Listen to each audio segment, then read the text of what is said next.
Hi, good afternoon. My name is Carl Slicer, and I'm the proud owner of a company called BestHire, located just outside Hartford, Connecticut.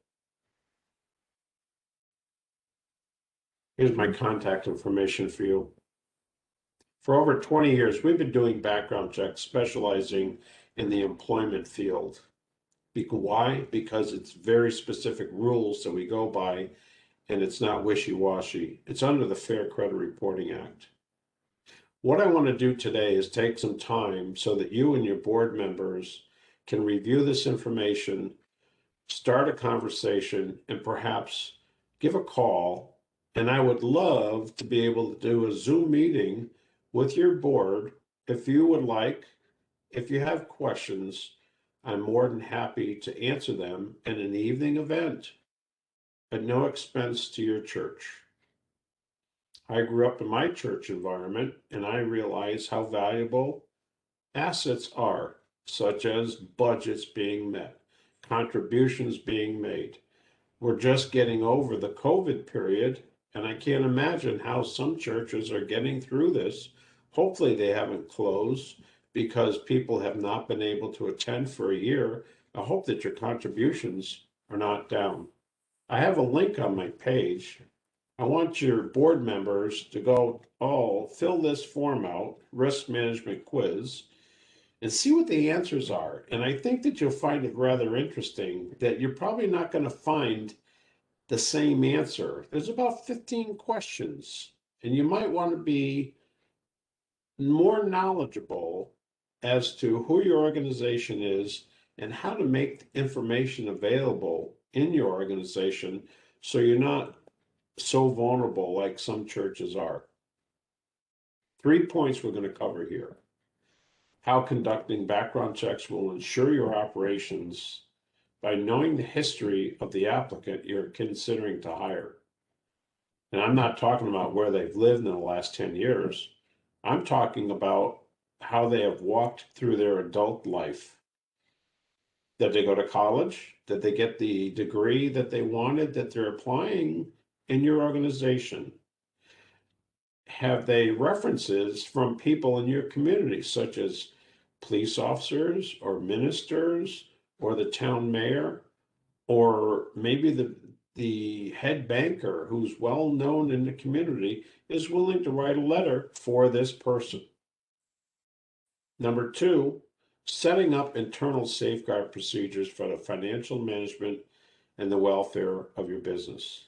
Number three, we're going to cover what to look for in your business to limit your liability exposure to risk, fraud, and embezzlement. There's a tough word right there, embezzlement. Unbelievable what you'll find today. Here's a cartoon that's not very funny. This person could very well be, it could be you, it could be your bookkeeper, it could be your minister.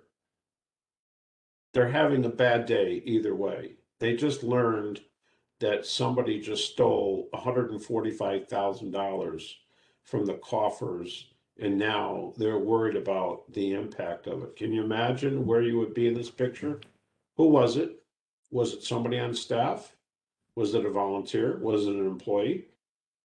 Do you know that 20% of embezzlement cases have hit well over $1 million? And I'm going to show you a couple examples here in a few minutes. Mentally, what goes through your mind? How could we have been so stupid?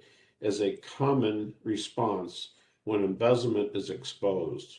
Realizing that you have been embezzled is mind-blowing. Emotionally, we feel so betrayed by someone we trusted so much is another common response. Embezzlement affects your operations and your culture, and it destroys staff morale. For instance, my dad made a really good point when I asked him about it one day, because I grew up in a well-known church in our town. And he said, just imagine the impact with the contributors, the members, the supporters that want to see the church succeed. So here's my contact information. And I want you to take a look at our pages. Check us out on the Better Business Bureau. Check us out on LinkedIn And then you can look through our testimonial reviews that we've had a number of over the years. And I think you find that they're all valuable. If you would like, give me a call in my office and we'll be happy to tell you where you can find, and I'll even email you a half a dozen references that we have been specifically uh, chosen to take your call, and you can ask away on the questions that you would like. Now, I want to show you one other thing over here. See if I can get this to come up.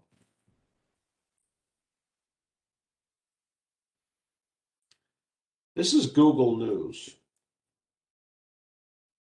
I did the search March of 2021. We're just coming out of the pandemic, and your church is still trying to decide how you're going to make hay while the sun shines now that we're coming back to some normalcy. But take a look what's going on here, and I can explain in the back of what's happening into this one particular report here. First thought is, why would an insurance company have to be sued to get their insurance company to pay for a theft? Well, I'll tell you exactly why. It's because it's much bigger than you think. What happened here is there was a very large theft, number one. Number two, the person was found out and was arrested. Number three, the policy limit was so small that there's $1.2 million that was not covered in the theft. Now think about this. If you go to your business owner's policy, your insurance policy shows a section called employee dishonesty. That covers the event of these thefts or frauds. Your insurance agent should not be dialing this thing down to save money. And I strongly recommend that you take at least 1 year, every year, a conversation and put it in writing, such as an email, to discuss your benefits of your policy so that you better understand what you're getting or what you're not getting. Because I know insurance policies are dialed down to $25,000 worth of maximum coverage so that they can get the policy, make the sale, and then they're going to save them a few bucks in the process. The next question that you want to have with your insurance agent is, who is considered covered? Even though it says employee dishonesty, does that extend to all volunteers? Does it extend to ministers who are under contract? Does that extend to a subcontractor that comes in, is working on your IT? And there are some insurance companies that will only cover the employee in this section. So again, put that in writing with your insurance agent and find out what the heck is going on. You need to know to protect yourself better. Here's some other lawsuits that are going on. And look at the titles: church administrator, bookkeeper.